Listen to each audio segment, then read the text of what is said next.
Hey everybody, it's Eddie J on Crypto. Hope you're having a good one. What's good, what's good, what's good?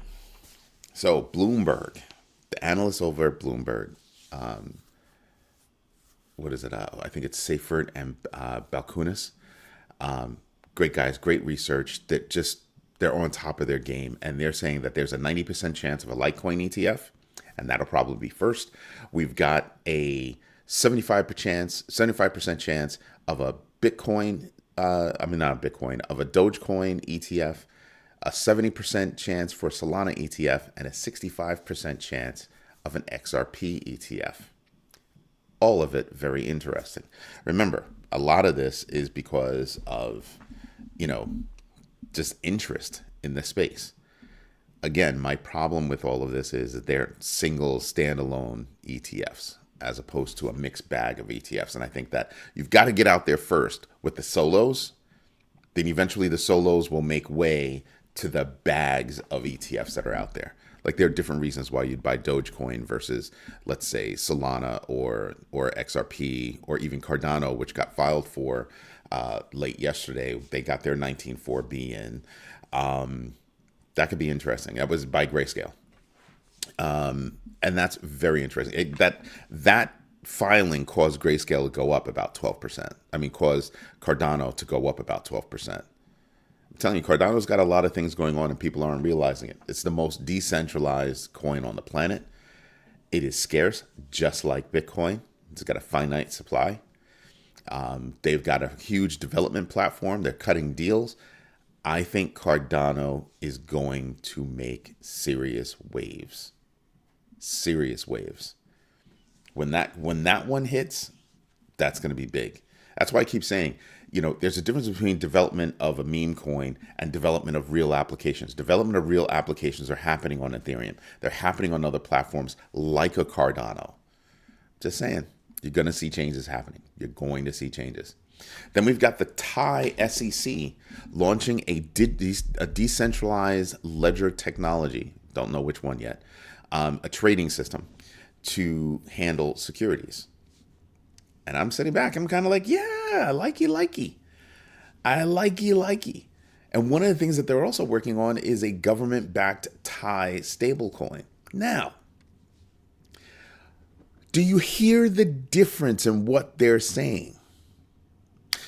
They're not calling it a CBDC now because they know that CBDC is a bad thing. Right? They're saying essential. Nope, we're not touching that CBDC term. We're going to call it a government-backed stablecoin. You're going to start hearing that a lot more, not just out of Thailand. You're starting to hear that a lot more out of a lot of different places. And what is a government-backed stablecoin? Say it with me now. It's a CBDC. Don't get fooled. Don't get fooled. Do not get fooled. If you've got a government that's controlling a stable coin, that is a CBDC in practice. Now let that wash over you for a minute. You don't want a CBDC for many reasons. You don't want the government literally controlling your money, like the money that's actually in your pocket. You don't want them controlling that. They'd be able to do that with a government-backed CBDC. You want to know why crypto is so popular? Because it's stateless. As soon as you have a stable coin that is tied to a state, controlled to a state, meaning a country, you're done. It's a CBDC. You don't want your money in that. You do not want your money in that. I don't want my money in any stable coin that is influenced by a government. Even influenced by a government. And you could say, that's kind of, that's an ideal, right? And it doesn't happen. Everybody gets influenced by some governments around the world. Get it? But I mean like influence. I mean like do this and they do it. That's what you're talking about here. That's what you're talking about here. And when you look at all this government regulation, you've got to pay attention to that regulation because some of that regulation could mean, well, if the government tells you to do something, you have to do it. Okay, that makes you a stablecoin. That makes you a CBDC. And are you going to trust that? I sit back and I say to myself, there are a lot of reasons why I could see, Tether not necessarily going underground, but basically going underground. The EU has something against it. The United States has something against it. And that's just going to make people want to use it more. I don't think they're getting that. I don't think they're getting that. And that's going to be a problem for them. That's going to be a problem for them. It's a terrible, terrible thing. Terrible idea. Terrible. Coinbase is reporting that digital asset wallets, 36 million new people in 2024. How's that for insane? That's nuts. And it's expected to grow in 2025. Expected to grow. Then we got a PwC report saying that they would like to have Indian banks adopt AI and blockchain, and that would actually support Viksit Bharat. And that whole philosophy is around helping your citizens grow and prosper directly. And I'm sitting back and I'm kind of going, that's highly possible. It's highly possible. I told you about that province that's supposed to start a new AI and blockchain initiative that's supposed to employ 1,800 people, upskill and employ 1,800 people. Now, that's not even a drop in the bucket when you're talking about a country that has so many people in it. But do you understand the idea? The idea is that one area saying we can do this and we're going to show you how. Don't you think that other areas are going to pick up on that? And then you sit back and you kind of go, ooh, yeah. As the rest of the world continues to outsource to different places, these places are going to wind up bunny hopping them because they're outsourcing a lot of the thought work, a lot of the thoughtful work that has to happen. Countries better start rethinking what they're doing. And I'm not talking about, I don't like this country because of that. No. I'm talking about if the whole world started upskilling, how much better would the world be? Just saying. Don't leave any one task to any country. Your food, your thought process, just everything. The whole world should be taking a part in things. I know, another ideal thought. I know. I get it. But that PwC report is very interesting. It's very interesting. You should check it out. You really should. Really, really should. I think that's going to have an economic impact in many, many ways. Oh, and there's my favorite squirrel. I have a black squirrel. There's actually a team, a black squirrel and a gray squirrel. And they take the same path to their stashes. And it happens to shoot across my window. And it's so cute. Actually makes my morning. And then we've got, let's see, Bitcoin dominating and Ethereum helping to dominate and lead the market recovery. And people are like, Ethereum? Yes, Ethereum. And it's because meme coins are dropping. The drive for meme coins is dropping. Now, not to say that it won't come back, but it is to say that Bitcoin dominance is big, separate bucket. Ethereum helping to lead the way, another bucket. Why? Because Ethereum is something that you build on. With all of its, improvement opportunities, it is a platform, the number one platform to build on. Yes, we know speed, is a thing. We know scalability is a thing. But people seem to forget that there are a lot of side chains, there are a lot of L2s that solve the problem for Ethereum. You're still using ETH when you're using a lot of these other chains, a lot of these other projects. I'm telling you, don't sleep on Ethereum. Don't sleep on Ethereum. That would be a really, really bad idea. And absolutely, pay attention to your meme coin focus. Pay attention to that. You can still make money on meme coins, but be careful because they'll be the first to fall, in my humble opinion. During this cycle, I think they will be the first to fall and they will fall the hardest. So that face plant would be painful. 69.4% of Bitcoin supply chain controlled by private investors. Private investors, not the institutions, private investors. With, what's that? I think there's only 5.7% left of Bitcoin to be mined. Just saying. At some point, there's gonna come a time where, over-the-counter transactions, direct transactions are gonna stop because the exchanges are just not going to have enough. So I'm sitting here. So I'm just wondering, how does that? Sorry about that. I had to do something. So I'm just wondering how that works. How that will all work going forward. I'm trying to pay attention to a lot of different areas so I can understand. Okay, I still have a couple of meme coins, right? Most of them I sold. I needed to take my profit. That was number one. Number two, I was rebalancing my portfolio, my digital portfolio. And three, I just started losing faith. So I started moving the value to different projects. That's what I started doing. So I still hold a couple and I'm still paying attention to what's going on out there, but I'm putting more and more of my money into projects that are doing something, projects that are being, negotiated with, projects that are actually being leveraged, projects that are actually being integrated with. That's what I'm talking about.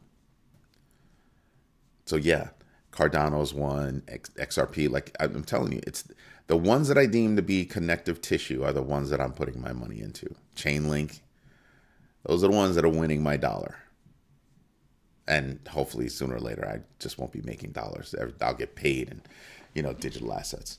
But it's a long way away, but I think it's going to happen. I mean, right now, Australia's digital payments for e-commerce, they say that it's going to dominate that industry by the end of 2025. So by 2026, digital payments are going to account for 53% of online transactions, of their $55 billion, with a B, billion dollar e-commerce market. Let that wash over you for a second. That's the prediction. We're in February and they're predicting 53% of Australia's $55 billion e-commerce market is going to be driven by digital payments. And people wonder why I keep saying, call me if you have an e-commerce website. Let us host your website. Let us turn on crypto for you. You can already do credit cards and PayPal. We already have that. That's fine. That's easy. Let us turn on crypto for you. Because it's coming. It's coming. And you don't want your competitor to be there before you. And some people might say, oh, but people aren't ready for that yet. You want to think ahead and be there already. Be the option already. Be the conversation already. Don't have to react to your competitor already being there. Because then you're talking, they're going to have months on you in terms of being out there for the market. Even if they're a second place competitor, a third place competitor, they would have that runway for you or from you, right? They get started. That's increasing the distance from you to them. They're making it easier for people to say, yes, I want to buy that. Yes, I want to buy that. Because they're giving them another option. So if you've got an e-commerce website and you're looking to build toward the future, talk to me. We can create a good price for you. We own Rebel Reach and we're building everything on top of that.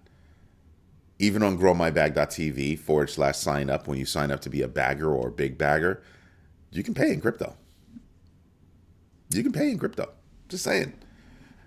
We've got it. So I just think that you should consider that if you've got an online business. Even if you've got a storefront. You could easily set up crypto payments with us. Just saying. These are some really good ideas. Papua New Guinea.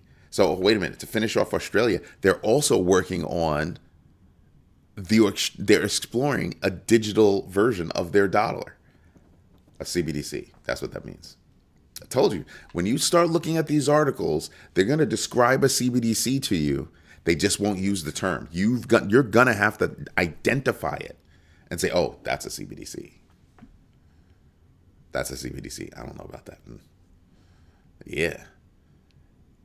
They work the same as crypto. So why not just use crypto? Why do you need a digital version of your fiat? Just use crypto. There's a lot of reasons for it. You should do some research on what is money. Papua has finished their digital Keno, or is it Keno or Kina? Kina trial. That's their CBDC. Just saying. And then we've got poor little Four.Meme They happen to run on Binance Smart Chain, but Four.Meme got hacked and they lost about $183,000. It's unfortunate. Now you know why I keep telling you guys. It's not just the projects that you got to get involved with. You got to understand the security behind them, what their security posture is, all the work that it takes for you to review tokenomics. That should be a part of your tokenomics research. What's your security stance? Do they talk about it? I'm not talking about all projects, but anything having to do with bridging, platforms like this, launch pads. I want to know. It takes a lot to develop things. I know because we're developing things. So yeah, it takes a lot. It takes a hell of a lot. But you have to have a security stance. And security will definitely slow a project down for good reason. I want to hear that we're late for a project because, hey, we're running through security protocols. Oh, okay. We're examining our security posture. What does that mean? It means how do you guard against being hacked, like Four.Meme. Anyway, you know what we should do? That's right. We should go through the numbers. So right now, I told you this week is going to be interesting. There's not much going on today except for more Fed speak, right? But tomorrow we get CPI. The day after that, we get jobless and PPI. The day after that, we get the import price index and retail sales. All numbers we want to pay attention to. But you want to know what we're really paying attention to right now? What the Fed is really keying in on? These brand new tariffs that now Europe is saying, hey, because last week the regime said, or 2 weeks ago, the regime said, first we're looking at, China, Mexico, and Canada. And then right after that, we'll be looking at Europe. Well, here it is. They're hitting Europe. And Europe's saying, well, we're going to hit you back. Still, I think I was talking about it last night. I think Canada's got the biggest card to play.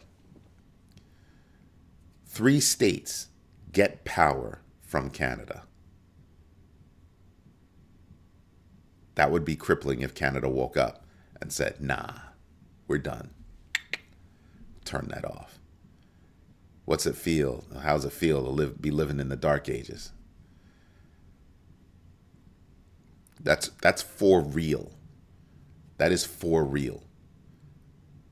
They actually put that ad in the Super Bowl over the weekend. I'm telling you. So yeah, everybody's paying attention to what are the actual ramifications that will stem from these new tariffs. That's what everybody's waiting for. All right. The fear and greed index is at 47, up from 43 yesterday. DeFi is up from 113 to 117.264 billion dollars. Not bad, but still really, really, really, really, really low. Looking at Bitcoin, it's like it never moved last night. Last night I went to bed, it was at $98,027. Where are we at right now? $98,069. It's just been moving flatly straight across, just saying. See? But here's the thing. Look at this. Look at how long we've been within this band. From right here. From the 20th of November in 2024, we've basically been traveling mostly within my pink band, which is 93,434 to 99,655. We've peaked up for a little bit, stayed there, come back down. We've come down a little bit, just a touch, and come back up. I'm telling you, this is why I keep these bands. Everybody wonders why I keep these bands. You see these bands right here? See these? Everybody wonders why. But we've been bouncing around this space for a long time. No breakouts yet. No breakouts. We need something like this to happen for us to get a breakout. Does that mean this is lining up to be that? I don't know. Doubtful. I think right here, 99,655 is going to prove to be, resistance. Just like it was before. We're going to need something significant to bust through that resistance. Just saying. A couple of ETFs coming through could do it. So give it like what? 15, 20 days? Just saying. It could happen. Currently, there are 20 states looking to have Bitcoin reserves. Watch that list grow. That could have an effect. That could have an effect, because I don't know that the governments can do OTC. I'd have to check to see if they're allowed to do OTC transactions. They might have to do it above board, and like so everybody could see immediately how much they're buying it for. So they might have to do it on the spot markets. Just saying, these are things that I'm paying attention to. And the first one I'm paying attention to is Utah. Why? Because it's already in the Senate. We could be hearing news out of Utah that they have approved their Bitcoin reserve. That's at any time. That's how fast Utah moves. They don't waste time over there. They don't have a lot. They don't have a huge population, so things can move fast. Just saying. Think about things. Then when you look at the big board, I'm kind of like, wow, look at all this. Look at all this green. Look at all this green. Where do I put my money? Because there are a lot of good things right there. Sui is good. Link is good. Uniswap is good. Pepe as a meme coin is also good. XRP, ETH, BCH, BTC. Ton I still think is good. Who else do we have? Of course, Cardano, BNB. Even Polkadot is good. Litecoin is good. I keep telling people, stop sleeping on Litecoin. Stop sleeping on Litecoin. And you want to know something that's getting traction that's really, really tiny that nobody's paying attention to? Algo. Algorand is another project that people just kind of seem to write off. Shouldn't. Go do some research on Algorand. And since we've been speaking, it's gone, Bitcoin is going up. And I'm just like, yeah, we can see some stuff. Right? Year to date, you're up almost 20% with XRP.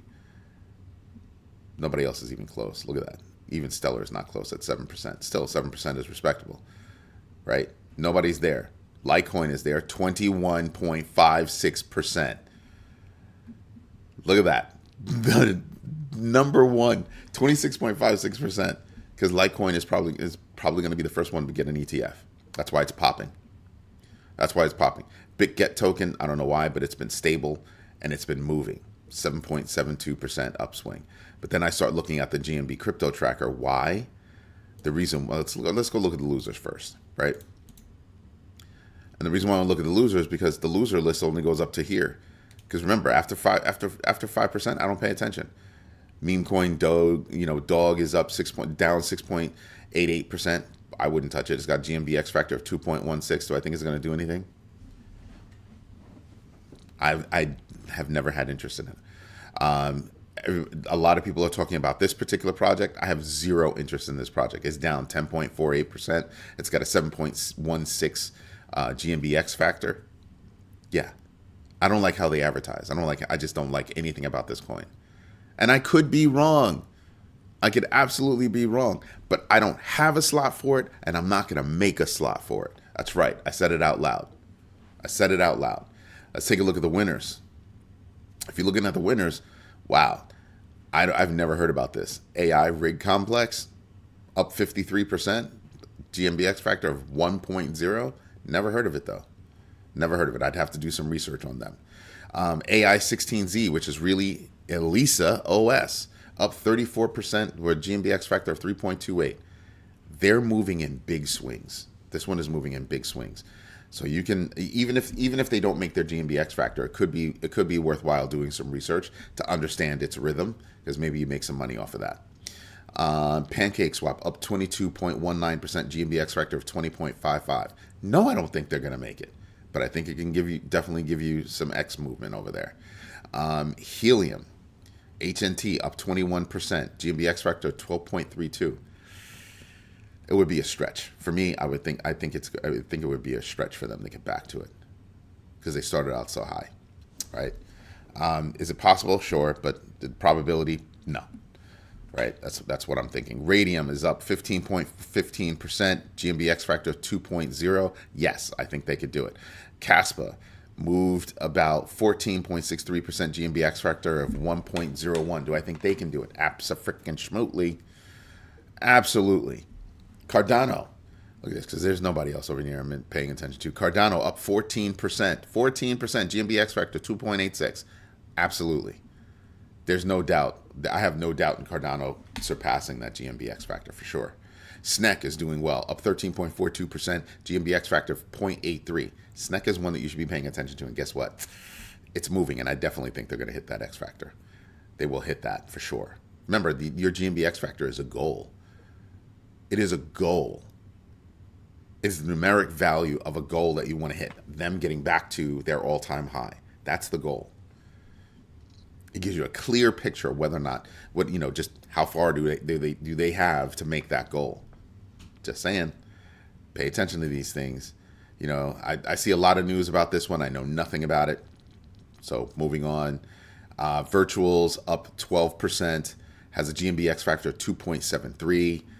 BitTensor is up 9.61%, GMBX factor of 0.77, absolutely hitting that X factor. Pendle up 9.15%, GMBX factor of 1.06, I think so. Curve is up 9 points, GMBX factor of 25.63. They're definitely not going to hit that. Curve is absolutely not going to hit that. But can they still give you a good number? Yes, I think so. Litecoin up 8.83% with a GMBX factor of 2.20. Absolutely. Absolutely. Telling you. And then and you'll see it happen as soon as that ETF hits. Just saying. There are lots of opportunities here for you to make money. Pay attention. Do the GMB3. Do your own research. Understand your entries and exits.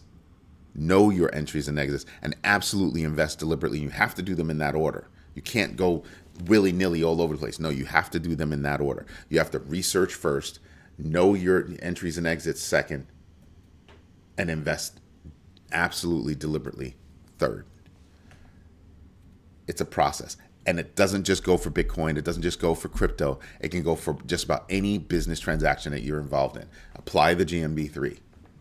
Apply it. You'll see. You'll see. Anyway, this is Eddie J on Crypto for GrowMyBag.tv. I hope you like what I'm doing. If you do me a favor, smash the likes. Tell your friends about this community. It's the only community where you're a part of the show. Every night, we have the crypto overflow, and the audience is a part of the show. The whole night is me giving you ideas about what's going on in the news, of course, and then we get into conversations about that news. The only thing better than the crypto overflow, in my humble opinion, is the once a month GMB Big Bagger live video conference. That's when we take deep dives into different coins, different techniques, and share information about what we're doing to actually grow our bags. And everybody shows up with something, whether they be good questions or lots of information. You always walk away with something because everybody's coming to the table with something. This is Eddie J on Crypto for GrowMyBag.tv. I hope you like what I'm doing.